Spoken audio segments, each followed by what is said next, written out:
నమస్తే రమగారు. నమస్తే జయ. రమగారు, మనం నవరాత్రుల గురించి మాట్లాడుకుంటూ ఉన్నాం. ఇవాళ 6వ రోజులో ఉన్నాం. ఈ రోజు యొక్క విశిష్టత. ఆశ్వేజ శుద్ధ షష్ఠి 6వ రోజు దసరా శరణ నవరాత్రి ఉత్సవాల్లో ఇంద్రకీలాద్రి మీద కనకదుర్గమ్మని ఈ రోజున మహాలక్ష్మి స్వరూపంలో చూపిస్తారు. మనం కూడా లక్ష్మీ పూజే చేసుకుంటాం. అవునండి. అయితే మహాలక్ష్మి అనగానే మానవుడు ప్రతివాడికి మహాలక్ష్మే కావాలి. ఆమె అన్ని రకాల లక్ష్మీ స్వరూపాల్లోనూ ఉంటుంది. లక్ష్మి అనగానే సాధారణ అర్థం మనం లౌకికంగా ధనం అని తీసుకుంటాం. అవును. లక్ష్మి ధన ధాన్య ధైర్య సంతాన ఎన్ని రకాల లక్ష్మిలో కావాలి అవును. మనకి. అవును. ఇన్ని స్వరూపాలలో అమ్మవారు కనపడుతుంది. ఎంత సంపద ఉన్నా ధైర్యం లేకపోతే లాభం లేదు కదా. అంతే. ధాన్యం బోళ్ళంతో వచ్చినా దానివల్ల ధనం రావాలి, ధనలక్ష్మి అవసరం కూడా ఉంటుంది. అన్ని లక్ష్మిలో అవసరమే కదా రమగారు. అంటే పరిపూర్ణతని 8 స్వరూపాలలో ప్రదర్శిస్తుంది లక్ష్మీదేవి. అవును. అయితే ఈమె భగవంతుని భార్యగా ఉండటం వల్ల, విష్ణుమూర్తి యొక్క భార్యగా ఉండటం, నిత్యానపాయినిగా ఉండటం, భర్తని వీడి ఉండని తత్వం కలిగిన దేవతగా ఉండటం వల్ల, ఈ దైవంగా ఉండటం వల్ల లక్ష్మిని ప్రార్థించినా పూజించినా మనకి 5వ తనం పెరుగుతుందని చెప్తారు.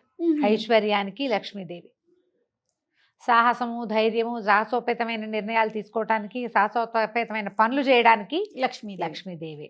భర్తతోటి ఎక్కువ కాలం కలిసి ఉండడానికి 5వ తనానికి లక్ష్మీదేవి, సంతానానికి లక్ష్మీదేవి, పాడి పంట దానికి లక్ష్మీదేవి, సిరి సంపద లక్ష్మీదేవి.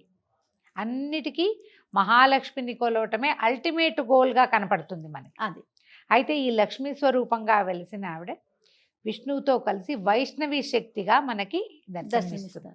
అయితే వైష్ణవి శక్తి చాలా ప్రత్యేకమైన శక్తిగా చెప్తారు. దీనికి సంబంధించిన ఒక ప్రత్యేకమైన గాథ కూడా ఉంది. ముందు అమ్మవారికి ఈ రోజు ఏం సమర్పిస్తారో చెప్పి అప్పుడు కథ చెప్పుకుందాం. తప్పకుండా.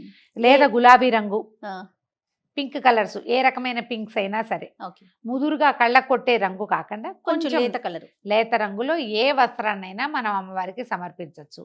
మహాలక్ష్మి పూజ చేసుకుందాం ఈ రోజు ఏదైనా చక్కగా అని అనుకుంటే కనుక ఓ మంచి గులాబీ రంగు చీర కట్టుకుని అమ్మవారికి పూజ చేసుకోండి. గులాబీలతోటి పూజ చాలా బాగుంటుంది. వాసన వచ్చే పువ్వు, గులాబీల్లో కొన్ని ఊరికే ఉంటాయి, అవి అలాగే ఉంటాయి 15 రోజులైనా. అది కాకుండా సెంట్ అంటారు, కొంచెం గుమగుమలాడుతుంది, గులాబీ అత్తర్ వాసన వస్తుంది, ఆ పువ్వుతో అర్చన చాలా మంచిది. అయితే అమ్మవారికి ప్రీతిపాత్రమైన దినుసుగా మనకి శనగపప్పుని చెప్తారు. శనగలు ఆమె యొక్క ధాన్యంగా చెప్పబడుతుంది. ధాన్యం ఉంటుంది, గ్రెయిన్. అయితే శనగపప్పుతో చేసిన ఏ పదార్థాన్నైనా అమ్మవారికి నివేదన చేయొచ్చు. పెద్ద పదార్థాన్ని చేయలేమనుకుంటే మామూలు క్షీరాన్నంలోనే శనగపప్పు వేసి చేయండి. బూరెలు లాంటివి నివేదన చేయొచ్చు, మైసూరుపాకు లాంటివి చేయొచ్చు, బూందీ తీపి బూందీని నివేదన చేయొచ్చు. శనగపిండితో చేసిన ఏ పదార్థాన్నైనా అమ్మవారికి నివేదన చేసుకోవచ్చు. అమ్మవారికి సంబంధించిన మహాలక్ష్మి అష్టకం కానీ లక్ష్మీ అష్టోత్తరంతో కానీ పూజా విధానం చేసుకోవచ్చు. ఈ మహాలక్ష్మి అష్టకము లక్ష్మీ అష్టోత్తరము కూడా నిత్యము పూజా విధానంలో అలవర్చుకుంటే చాలా మంచిది. వీటికి మనకి ఉపదేశం కావాలన్న నియమం పెద్దగా కనపడదు. అన్ని చోట్ల విష్ణు సహస్రనామం చదవంగానే లక్ష్మీ అష్టోత్తరం చదవాలి, అది లెక్క. లక్ష్మీ అష్టోత్తరం చదివితే లక్ష్మీ అష్టోత్తరమే చదువుకోవచ్చు, కానీ విష్ణు సహస్రనామం చదివితే మాత్రం లక్ష్మీ అష్టోత్తరం చదవాలి. వీళ్ళిద్దరిని పక్క పక్కన చదువుకోవటం వల్ల ఇది మంచిది. ఇప్పుడు పొద్దుటి పూట మనం ఏదో హడావిడిలో ఉంటాం, గబగబా లక్ష్మీ అష్టోత్తరం చదువుకుని పూజ చేసుకుని వెళ్ళొచ్చు. మనం విష్ణు సహస్రనామం చదివినప్పుడు కనుక లక్ష్మీ అష్టోత్తరాన్ని కూడా వెనకాల చదవటం అలవాటు చేసుకుంటే ప్రయోజనం ఎక్కువగా ఉంటుంది. ఒక పదము దాని అర్థం ఎలా ఉంటాయి, విడదీయరాని సంబంధం, అంతే, కలిసి ఉంటాయి. వీళ్ళిద్దరు కూడా అలాగే కలిసి ఉంటారు. ఈ కలిసి ఉండే దేవతలు ఇద్దరిని కూడా, విష్ణువుని లక్ష్మిని కలిపి ఆరాధిస్తే చాలా మంచిది, ఎక్కువ ప్రయోజనకారిగా కనపడుతుంది, బాగుంటుంది చేయగలిగితే. లేదా లక్ష్మీ అష్టోత్తరం చేసుకోండి. లక్ష్మికి అష్టోత్తర శతనామావళి అంటే ముందేదో స్తోత్రం ఉంటుంది కదా, ఫలశ్రుతి స్తోత్రం ఉంటుంది, ఎవరెవరికి చెప్పారు కనపడుతుంది. ఒట్టి నామాలు ప్రకృతి వికృతి విద్యం, ఓం ప్రకృతి నమః, ఓం వికృతి నమః, ఇలా కూడా పూజించుకోవచ్చు.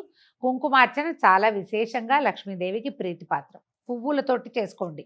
కుంకుమార్చన మనం ఎక్కువ కుంకుమార్చన చేయకూడదని చెప్పుకుంటాం, అందుకని ఈ రోజున అష్టోత్తరంతో పువ్వులు చేసుకోండి. ఏ అష్టోత్తరంతో అయినా పువ్వులను అర్చించుకోవచ్చు, ఎన్ని పువ్వులైనా సమర్పించుకోవచ్చు.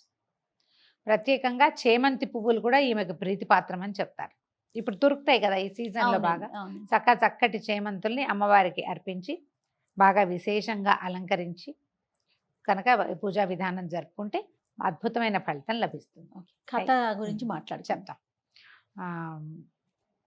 పూర్వం అయోధ్య నగరానికి ఒక రాజుగారు ఉండేవారు, ధ్రువసంధి ఆయన పేరు. ఆయనకి 2 భార్యలు, వాళ్ళకి 2 కుమారులు. అయితే 2 భార్యల్లో పెద్ద భార్య కుమారుడు కొంచెం కాస్త మెతకగా ఉండేవాడు, పిల్లవాడు అమాయకుడు. రెండో భార్య కుమారుడు యుధాజిత్తు, శత్రుజిత్తే, బాగా ఉత్సాహంగా ఉంటాడు. పెద్ద భార్య కుమారుడు సుదర్శనుడు, అతను కొంచెం మెతగ్గా అమాయకపు పిల్లవాడు.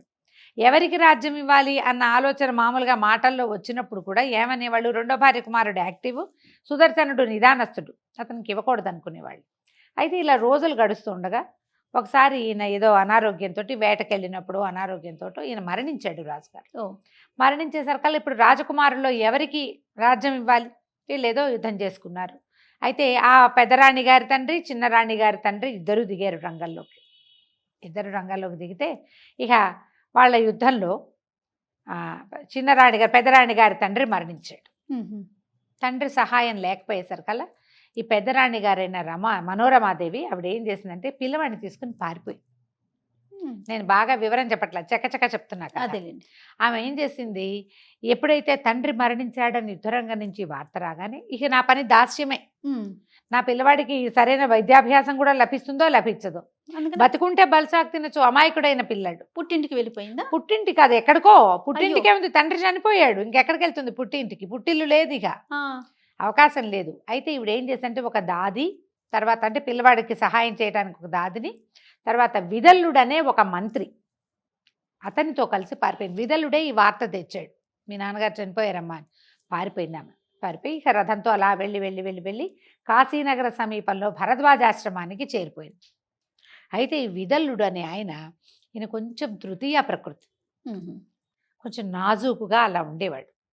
ఈ పిల్లవాడిని అక్కడే పెంచుకుంటున్నారు. ఎప్పుడైతే ఈ తాత మనవడు, రెండో భార్య తండ్రి, రెండో భార్య కుమారుడు యుధాజిత్తు, శత్రుజిత్తు, వీళ్ళకి తెలిసింది వీళ్ళు ఇక్కడ ఉన్నారని. ఆయన వచ్చాడు భరద్వాజాశ్రమానికి, ఈవిడ నాకు స్వాధీనపరచు మనోరమాదేవిని, అంటే మేము శత్రువు లేకుండా చేసుకోవాలి, అలా అంటారు కదా, శత్రుశేషం లేకుండా చేయాలి. ఏనాటికైనా రాజ్యానికి జ్యేష్ఠుడే అర్హుడు, ఆ జ్యేష్ఠుడు ఇక్కడ బతికుండగా నా మనవడికి రాజ్యం కుదరదు కాబట్టి పిల్లవాడిని అప్పచెప్పంటే భరద్వాజ మహర్షి ఒప్పుకోలేదు. ఎట్టి పరిస్థితుల్లో చెయ్యను, నువ్వు యుద్ధానికి తెగబడతావా, నీ సంగతి నేను చూస్తానన్నాడు. దాంతో యుధాజిత్తు, శత్రుజిత్తు వెనక్కి వెళ్ళిపోయారు. ఇంకేం చెయ్యాల వాళ్ళు. ఇక్కడే రాణిగారు పిల్లాన్ని పెంచుకునేది. ఈ పిల్లవాడికి 10 సంవత్సరాలు అలా వచ్చినప్పుడు ఓసారి ఎప్పుడో ఒక చెట్టు కింద నుంచునుండగా ఈ ఆశ్రమంలో చాలామంది విద్యార్థులు ఉండేవాళ్ళు.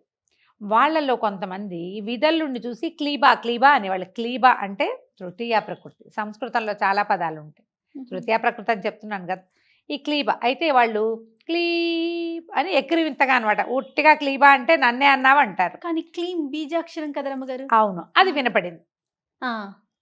ఈ క్లీబాలో నుంచి కుర్రాడికి ఏం వినిపించింది, క్లీం అని వినిపించంగానే ఉత్సాహంగా తోచింది అక్షరం ఏంటో. ఊరికే పిల్లలు ఏదైనా ఒకటి కనపడితే అంటూ ఉంటారు కదా, ఆ క్లీం క్లీం క్లీం క్లీం అంట మొదలుపెట్టాడు. లోపల బయట కూడా క్లీంకారమే, వదిలిపెట్టల. ఆ క్లీం ఎంత అయిపోయిందంటే కొన్ని లక్షల సార్లు అన్నాడట. పునశ్చరణ జరిగేసరికల్లా అందులో నుంచి, ఆ వైబ్రేషన్లో నుంచి శక్తి బయటకు వచ్చేస్తుంది. వైష్ణవి బీజం, క్లీంకారం. అయితే వైష్ణవ శక్తి అతనికి గరుడారూఢగా అమ్మవారు కనిపించేసింది. కనిపించి వీడికి ఒక ధనుసు బాణాలు ఇచ్చింది సుదర్శనుడికి. ఆ ధనుర్బాణాలతోటి ఇతను చక్కగా అస్త్ర విద్యలు నేర్చుకున్నాడు. పిల్లవాడిలో ఏదో మార్పు వచ్చిందని తెలిసింది, కానీ వాళ్ళకి తెలియలా. మనం రోజు చూస్తున్న పిల్లల్లో మార్పు ఉండదు. ఓ 2 నెలల తర్వాత మన ఇంటికి చుట్టాలతో అబ్బో మీ అమ్మాయి సాగిందే, మీ అబ్బాయి పొడుగయ్యాడే, నువ్వు కొంచెం తెల్లబడ్డావు, నువ్వు కాస్త సన్నబడ్డావు, ఇలాంటివి చెప్తారు. బయట వాళ్ళు ఎవరూ రాకపోవడంతో వీళ్ళకి తెలియలేదు, కానీ పిల్లవాడిలో మార్పు వచ్చేసింది.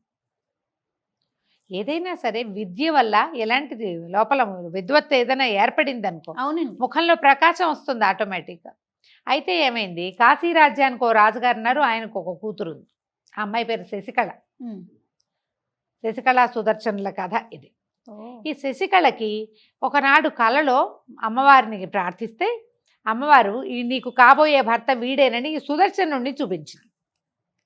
ఆ అమ్మాయి ఆ సుదర్శనుడి మీదే ప్రాణాలు పెట్టుకుని ఉంది. అతను ఎక్కడున్నాడు అనేది తెలుసుకుంది. ఆ అమ్మాయికేమో స్వయంవరం ప్రకటించేసరికల్లా ఈ అమ్మాయి ఇక్కడికి కూడా పంపించింది. ఈ లోపల రాజుగారికి కూడా ఈ అయోధ్యానగరాధిపతి జ్యేష్ఠ కుమారుడైన సుదర్శనుడు ఇక్కడ ఉన్నాడని, రాజకుమారుడు ఉన్నప్పుడు మనం ఆహ్వానం పంపాలి కదా, ఆహ్వానం వచ్చింది, రథం కూడా వచ్చింది. రాణిగారు ఆశ్చర్యపోయింది ఇదేమిటి అని. కానీ ఏం చేసింది, కుమారుడితో కలిసి వెళ్ళేసరికల్లా ఆ శశికళ ఏమో అందరి రాజకుమారుల్ని వదిలిపెట్టేసి సుదర్శనుడిని పెళ్లి చేసుకుంటానని. రాజ్యం లేదు, క్షత్రియ రాకుమారుడు అయినప్పటికీ. దాంతో మిగిలిన రాజులందరూ పోట్లాడారు. కానీ ఈ అమ్మాయి ఏం చెప్పిందంటే, నాకు అమ్మ ఇతనే నా భర్త అని చెప్పింది. ప్రాణం పోయినా నేను అసలు స్వయంవర సభలోకే రానన్నది అమ్మాయి. నా భర్త నిర్ణయం అయిపోయాక పరపురుషుల ముందుకి నేను ఎందుకు వెళ్తాను? అంతేగా, అతను నిర్ణయించబడి ఉన్నాడు కదా, అతను వచ్చాడు, అతన్నే పెళ్లి చేసుకుంటా అంటే ఇక రాజుగారు ఏం చేయలేక మా అమ్మాయి కాదంటోందని చెప్పేసరికి వాళ్ళందరూ యుద్ధాలు, పోట్లాట్లు, నానా గొడవలు. సరే ఇతనికి వీళ్ళు ఏం చేశారంటే వివాహం చేసేసి అయోధ్యానగర్ కాశీనగరం దాటించే ప్రయత్నం చేశారు. దాటిచ్చేసరికి ఎప్పుడైతే కొంతమంది ఏమనుకున్నారు, రాజకుమారులు అమ్మాయి వరించినప్పుడు అతను రాజకుమారుడే, మన సాటివాడు క్షత్రియుడు రాకుమారుడు, రాజ్యం ఉంటే ఉంది, లేకపోతే లేదు, వీరభోజ్యంగా ఉండి వాళ్ళ తమ్ముడికి వెళ్ళింది, అయినా ఇతనే అర్హుడు నిజానికి. కొంతమంది వెళ్ళిపోయారు. కానీ యుధాజిత్తు, శత్రుజిత్తు, తాత మనవడు మాత్రం పట్టేసుకున్నారు, వీడిని సంహరించాలి. ఎప్పటికైనా రాజ్యార్హత ఉన్నవాడు వల్ల ప్రమాదమే. పైగా ఇప్పుడు కాశీరాజు కలుడైతే కాశీరాజు ఇంకో 5-6 ఫ్రెండ్స్ని కూడగట్టుకుని మన మీదకి వస్తాయి. ఇలా ఆలోచించి వాళ్ళు యుద్ధానికి తెగబడ్డారు. ఇతను యుద్ధం చెయ్యలేడని వీళ్ళు భావించారు. కానీ అతనికి ప్రచండమైన వైష్ణవి శక్తి తోడుంది. అతనికే సాహసము, శౌర్యము, ప్రతాపము వచ్చినాయి. కానీ ఈవిడ అమ్మవారు ఈ గరుడారూఢగా యుద్ధ రంగంలోకి ప్రవేశించింది. అతనితో పాటు వచ్చిందని ప్రత్యక్షంగా వచ్చినా రాకపోయినా ఇతని లోపల ఉన్నది ఆ శక్తి. అది అమ్మ వచ్చేసి 2 బాణాలతోటి వీళ్ళని సంహరించేస్తుంది. ఆమె వచ్చేసరికి ఇతని బాణాలే జరిగి కూడా ఉండుండొచ్చు. అయితే ఇట్లా ప్రత్యక్ష స్వరూపంలో గరుడారూఢగా కనపడినటువంటి వైష్ణవ శక్తిని చూసి రాజు, రాకుమారుడు అందరూ నమస్కారాలు చేశారు. ప్రత్యక్షం అయిపోయింది స్వరూపం. అది ఒకడి మంత్రోచ్చారణ వల్ల, మంత్రోచ్చాటన వల్ల, మంత్రం పునశ్చరణ వలన ప్రజలందరికీ ఆమె దర్శనమైంది. ఒక్కడు సరైన వాడు ఉండాలి కదా సమూహంలో, ఒక్కడున్నా చాలు. వాళ్ళు మనం చేస్తే ఏమంటే వీళ్ళందరూ మానేశారు, మనం ఎందుకు చేయటం అని మానకూడదు. దానికి ఉదాహరణ ఈ కథే. అతను ఒక్కడే చేశాడు, వీళ్ళందరూ అమ్మవారిని దర్శించుకున్నారు. అప్పుడు ఆయన కాశీరాజ్యంలో నువ్వు ఉండమ్మా అని అడిగితే, కాశీరాజ్యంలో ఒక దేవాలయము, ఒక చోట వెలిసింది అమ్మవారు అంబికా స్వరూపంతో, అయోధ్యానగరంలో కూడా వెలిసింది ఈ వైష్ణవి శక్తి. అది లక్ష్మీ బీజం అని చెప్తాం, క్లీంకారం. తర్వాత ఇతను రాజ్యానికి వెళ్ళి తమ్ముడు చనిపోయినా పినతల్లిని చక్కగా చూసుకుంటూ అయోధ్యానగరాన్ని మళ్ళీ పొందాడు సుదర్శనుడు. కేవలము ఏ ఉపదేశము లేకుండా దైవికంగా తనకు అందిన ఆ క్లీంకారాన్ని పట్టుకుని, క్లీంకారే అది, క్లీంకారము అంటాం. దాన్ని రాయాలి అంటే ఏం రాయాలి, క్లీంకారము అని రాయాలి. ఆ క్లీంకారాన్ని పట్టుకుని తన రాజ్యాన్ని మళ్ళీ సంపాదించుకున్నాడు. చూడండి ఎంత చిత్రమైన కథ కదా. చాలా అండి. మనం ఏదైనా ఒక్క మంత్రం చేసినా మనం స్తోత్రము, శ్లోకము గంటల తరబడి చదవాలి, ఇంత పూజ చేయాలి, ఇన్ని పువ్వులు వేయాలి, ఇంత అలంకారం చేయాలి, మనలాగానే చక్కగా గ్రాండ్గా అలంకరించుకోవాలి. దీనికంటే ఇదంతా మంచిదే. అదేవి కుదరకపోయినా శుభ్రంగా పసుపు రాసుకుని స్నానం చేసి, తలారా స్నానం చేయగలిగితే మంచిది, చేయకపోయినా ఏ తప్పు లేదు. మనం ప్రతిసారి చెప్పుకుంటున్నాం, ముత్తైదుకి పుణ్యస్త్రీలకి పసుపు రాసుకుని కంఠ స్నానం చేస్తే సరిపోతుంది. ఒక్క శ్లోకాన్ని లక్ష్మీ క్షీర సముద్ర రాజతనయాన్ని తీసుకున్నా మీరు 11 సార్లు, 21 సార్లు, 40 సార్లు, 108 సార్లు మీ శక్తి కొలది ప్రార్థించుకోండి అమ్మని. ఈ క్లీంకారం ఆయనకి లభించింది కదా అని మనం కూడా చేయాలంటే గురూపదేశం ఉండటం ఎంతైనా మంచిది. లేకపోతే మనం ఇట్లా ఒక్క శ్లోకాన్ని తీసుకుని ఏదైనా ఒక్క స్తోత్రాన్ని తీసుకుని కూడా అమ్మని ప్రార్థిస్తే, ప్రతిరోజు ప్రార్థన చేసుకుంటే కనుక లక్ష్మీ అనుగ్రహం అన్ని విషయాలలోనూ మనకి లభిస్తుంది. ఒక ధనమే కాకుండా ఆరోగ్యం సిద్ధిస్తుంది, ఐశ్వర్యం సిద్ధిస్తుంది, 5వ తనం సిద్ధిస్తుంది, అఖండ సౌభాగ్యవతిగా ఉండాలి కదా. అంతేగా మనం ఏం పూజ చేసుకోవాలన్నా అన్ని రకాల ఐశ్వర్యాలు లభిస్తాయి. ఈ రోజున శనగపిండితో ఏదో ఒక పదార్థాన్ని చేసి అమ్మవారికి నివేదన చేసి ఈ రోజుని సుసంపన్నం చేసుకుందాం. తప్పకుండా రమ్య. నమస్తే. నమస్తే జయ.